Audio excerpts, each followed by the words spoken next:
ॐ मूकं करोति वाचालं पङ्गुं लङ्घयते गिरिं यत्कृपात्तमहं वन्दे परमानन्दमाधवम् यं ब्रह्मा वरुणेन्द्ररुद्रमरुदः स्तुन्वन्ति दिव्यस्तवैः वेदैः साङ्गपदनोपनिषदैः गायन्ति यं सामगा ध्यानावस्थिततत्पदेन मनसा पश्यन्ति यं योगिनः यस्यान्तं न विदुषुरासुराणां देवाय तस्मै नमः.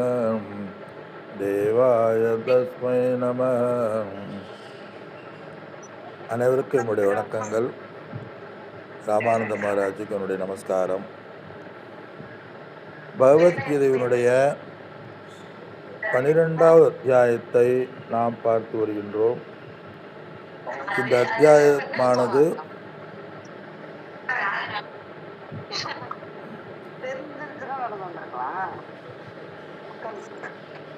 இந்த அத்தியாயமானது அர்ஜுனனுடைய கேள்வியுடன் ஆரம்பிக்கின்றது. அதாவது அர்ஜுனுடைய கேள்வி தன்னுடைய கடமைகளை இறைவனுக்கு அர்ப்பணமாக செய்து பிரதிபலன் எதிர்பார்க்காமல்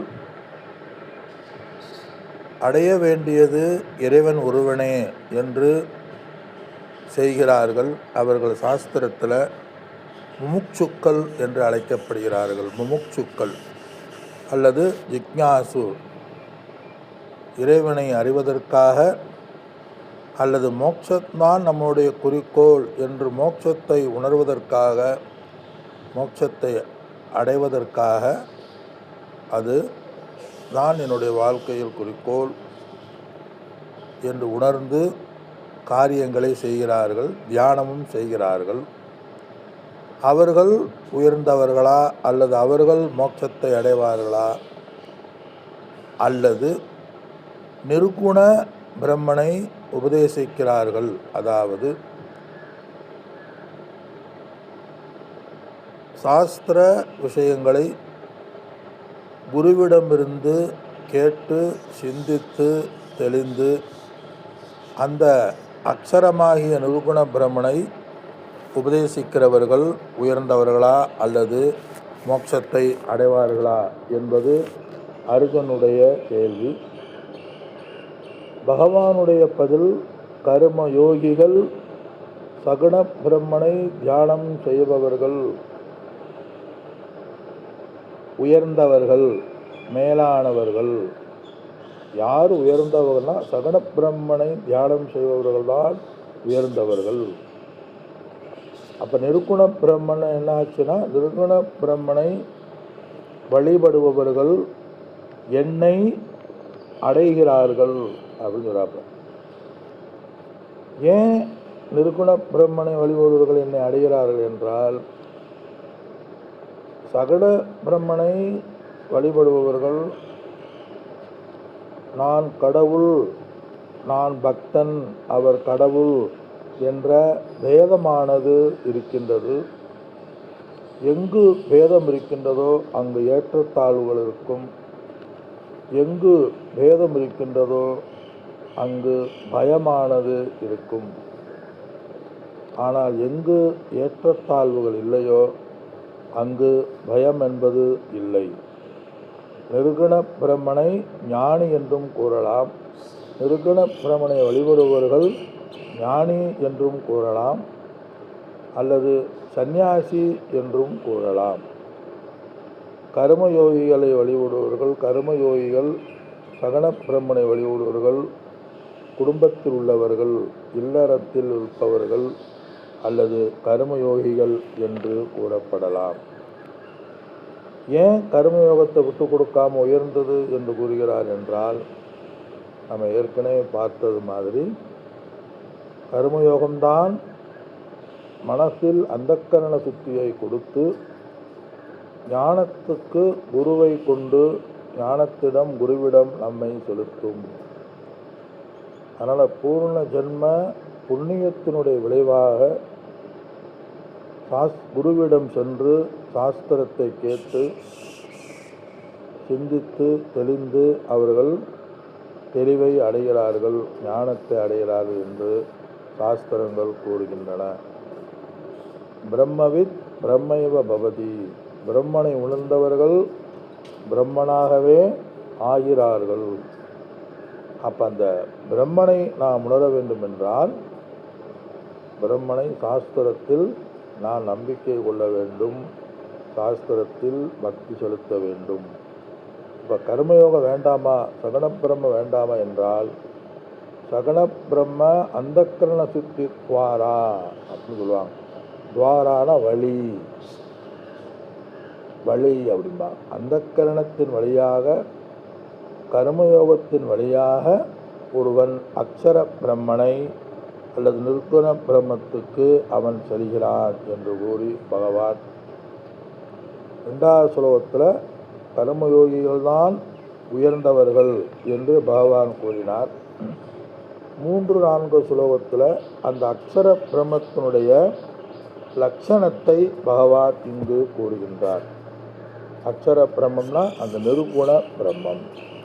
நிருகுண பிரம்மம் என்றால் என்ன என்றால் அந்த தத்துவமசி, அகம் பிரம்மாஸ்மி முதலிய வாக்கியங்களை விசாரம் செய்தல். அதனுடைய லட்சணங்களை 3, 4 ஸ்லோகத்தில் கூறுகின்றார். அப்படி நிருகுண சொரூபம், நிருகுண பக்தி சொரூபம் என்பது யார் நிருகுண பக்தர்கள், யார் நிர்குண பக்தர்கள், யார் சகுண பக்தர்கள் என்றால் சகுணத்தை வழிபடுபவர்கள் அதாவது உருவமுடைய கடவுளை வழிபவர்கள் சகுண பிரம்ம உபாசகர்கள். நிர்குண பக்தர்களுங்கிறது யார் அப்படின்னு சொன்னால் யாரெல்லாம் சிரவண மனன நித்தியாசனத்தை செய்கிறார்களோ அவர்கள் நிர்குண பிரம்மன் என்று தெரிகிறது. இப்படிப்பட்டவர்கள் நிர்குண பரவத்தவர்களை செய்கிறார்கள். அப்போ எப்படிப்பட்டவர் நிர்குண பிரமத்தை செய்ய முடியும் அப்படின்னா 4வது ஸ்லோகத்தில் சொல்கிறாரு.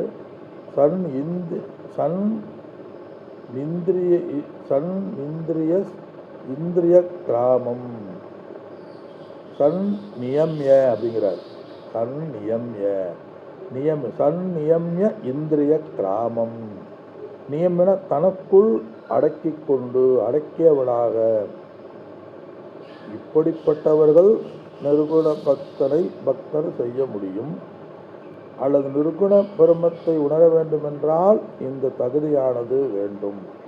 முதல் தகுதி என்ன என்றால் இந்திரியத்துக்கு அவர்கள் தன்னுடைய வேலைக்காரனாக இருக்க வேண்டும். இந்திரியத்துக்கு எஜமானனாக இருக்கக்கூடாது. இந்திரியத்தை அவங்க தான் விரும்புகின்ற வழியில் ஏவப்படுபவர்களாக இருக்க வேண்டும். ஆனால் அது விரும்புகிற வழியில் நாம் சென்றால் அது எஜமானனாகி விடுவோம் சொல்லுவாங்க. அதே மைண்டை பற்றி சொல்லுவாங்க. இந்திரியமா மைண்டு, மனசுன்னு வச்சுங்களேன். Mind is a good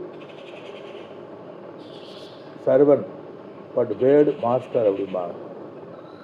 mind master ஆகக்கூடாது, அதை நாம் கருவியாக இருக்க வேண்டும். நம்ம எதை சொல்கிறோமோ அதை செய்யணும், எதை கூடாதுங்கிறோமோ அதை கூடாது என்று இருக்க வேண்டும் என்கிறார். அது இந்த வேதாந்தத்தில் சமதமம் இருப்பால் அவனால் சமம். அதனால் நம்ம வாழ்க்கையில் சூழ்நிலை தான் நம்ம வாழ்க்கையை நிர்ணயம் செய்கின்றது. அப்படி இல்லாமல் நம்ம இந்திரிய ஒழுக்கத்தை பயிற்சி நல்ல செய்ய வேண்டும். பயிற்சி மீன்ஸ் இந்திரிய ஒழுக்கங்கிறது பயிற்சிங்கிறது என்ன? வெறுப்பு அற்று இருக்க வேண்டும். சொல்ற வேதாந்தத்தை படித்து அதன்படி உணர்வதற்கு இப்படிப்பட்ட மனநிலையை அவர்கள் அடைந்திருக்க வேண்டும் சொல்றார். ஒன்று இந்திரிய ஒழுக்கத்தை பற்றி சொன்னார். இரண்டாவது சர்வத்திர சமபுத்தயக, எல்லா இடத்திலும் சமநோக்கு உடையவர்கள். இவர்களுடைய புத்தி எல்லா இடத்திலும் சமமாக இருக்கும், அல்லது இவருடைய புத்தி எல்லா இடத்திலும் ஈஸ்வரனாக, எல்லா இடத்திலும் அந்த ஈஸ்வரனை காண்பவர்கள். உலகத்தை பார்க்கும் பொழுது அவர்கள் சமபுத்தியுடையவர்களாக இருப்பார்கள், அல்லது உலகத்தை பார்க்கும் பொழுது அவர்கள் பிரம்ம தத்துவத்தில் அவர்கள் இருப்பார்கள். அதே சமபுத்தி. எல்லா இடத்திலும் அந்த பரமேஸ்வரனை காணுதல். எல்லா இடத்திலுமே எதையெல்லாம், எல்லா சூழ்நிலைகளும், எல்லா அனுபவத்திலும் அந்த சமபுத்தி உடையவர்கள், சம்சாரம் இல்லாதவர்கள். எல்லா சூழ்நிலையில் என்ன? சுகத்தில் துள்ளி குதிக்காமலும், துக்கத்தில் துவண்டு விடாமலும், மான அவமான விஷயமான மனிதர்களிடத்தில் சமபுத்தி உடையவர்கள். விதவிதமான சூழ்நிலைகளிடத்திலும் விதவிதமான குணத்தை உடைய மனிதர்களிடத்திலும் சமபுத்தி உடையவர்கள்.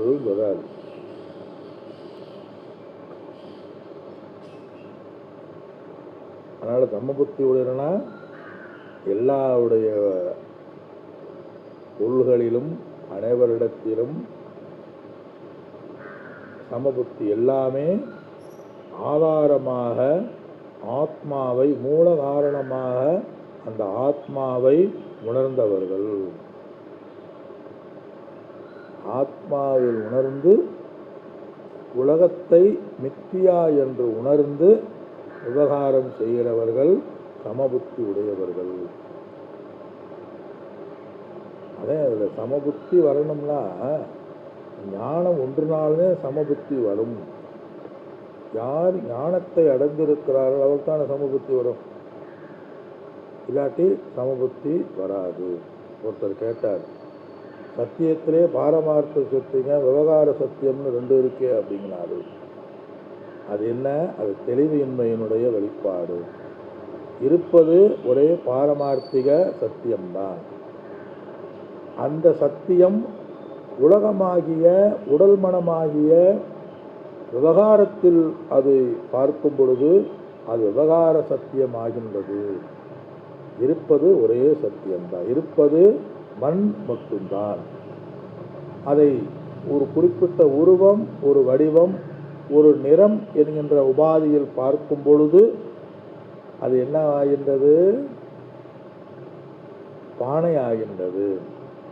ஆக பானையினுடைய நோக்கில் பார்த்தால் அது விவகார சத்தியம். இந்த உலகை மாயையினுடைய நோக்கில் பார்ப்பவன் சமபுத்தி உடையவன். மாயைக்கு அப்பாற்பட்ட ஒன்று இருக்கின்றது என்று பிரம்மனாக உணர்ந்து இந்த மாறுபடுகின்ற இந்த உலகத்தில் விவகாரம் செய்யக்கூடிய சமபுத்தியை அவன் உடையவன்.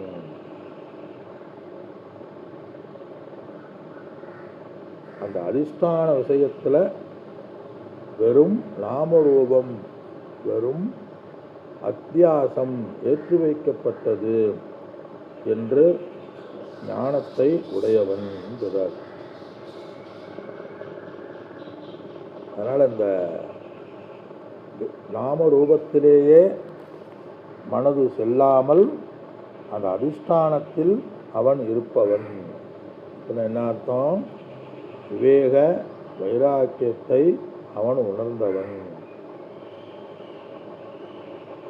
அதிஷ்டானமுள்ள விவேகம் இருந்தால் சமபுத்தி வரும்.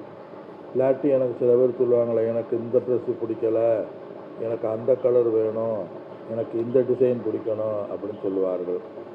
அவங்கெல்லாம் என்னது? விவகாரத்தில் சத்தியத்துவம் கொடுக்கப்பட்டவர்கள் வராது.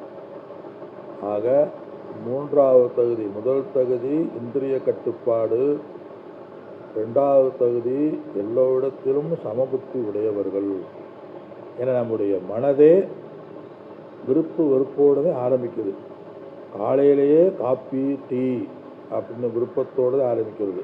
காப்பியா டீயான்னு ஆரம்பிக்கிறது. காலை உணவு என்ன சாப்பிடுவோம் என்ன செய்வோம் என்றுனே ஆரம்பிக்கின்றது. அப்படி விவகாரத்தில் வேற்றுமைகள் இருந்தாலும் பாரமார்த்தியத்தில் அனைவதும் ஒன்று என்று அதிஷ்டான சொரூபத்தில் இருப்பவன் சொல்றார். மூன்றாவது பகுதி சர்வபூத இதே ரதா, எல்லா ஜீவர்களுடைய நன்மையில் மகிழ்ச்சியில் இவன் மகிழ்ந்து இருப்பான்.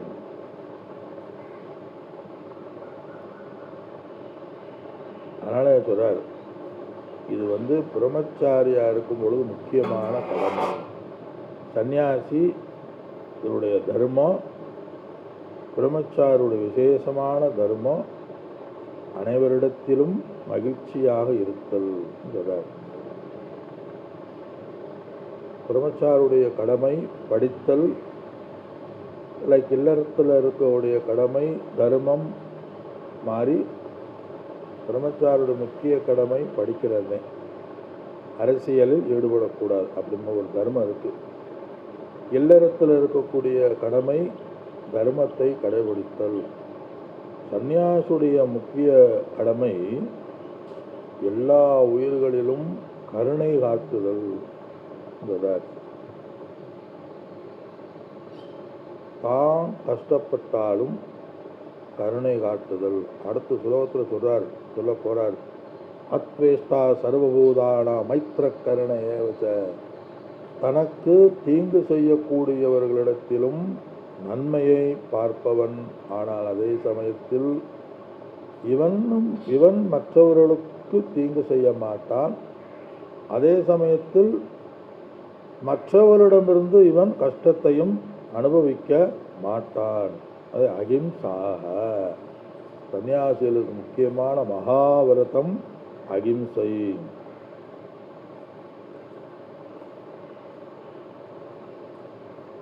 அதனால் எப்பயுமே தன்னிடம் இருக்கின்ற பொருள்களை மற்றவர்களுக்கு கொடுத்து அதில் இன்பம் காணுகிறவர்கள். எப்பயுமே நம்மளா ஒன்றை சாப்பிடுவதை விட அந்த நம்மிடம் இருக்கின்ற பொருள்களை மற்றவர்களுக்கு கொடுத்து அவர்கள் உண்பதன் மூலம் இவர்கள் சந்தோஷத்தை அடைவார்கள். இந்த மூன்று குணமும் யாருக்கு இருக்கிறதோ, அதனால மூன்றும் யாருக்கு இருக்கிறதோ அவர்கள் நிர்குண பிரம்மத்தை வழிபடுகிறார்கள். அதே எவர்கள் இப்படிப்பட்ட குணத்தை உடையவர்களாக இருந்து கொண்டு பரியு பாசதே என்னை வணங்குகிறார்களோ, அதாவது இந்த இடத்துல வணங்குகிறான்னா தியானம் செய்கிறார்களோ. இந்த இடத்துல தியானம்ங்கிறது நித்தியாசனத்தை செய்கிறார்களோ அவர்கள் அடைகின்ற பலன் என்ன? பிராப்னுவந்தி மாமேவ, என்னையே தான் அவர்கள் அடைகிறார்கள். நிருகுண பிரம்மனை எவர்கள் இப்படிப்பட்ட குணமுடையவர்களாக இருந்து கொண்டு அந்த நிருகுண பிரம்மனை நித்தியாசனம் செய்கிறார்களோ அவர்கள் என்னை அடைகிறார்கள். அப்ப சகுண பிரம்மனை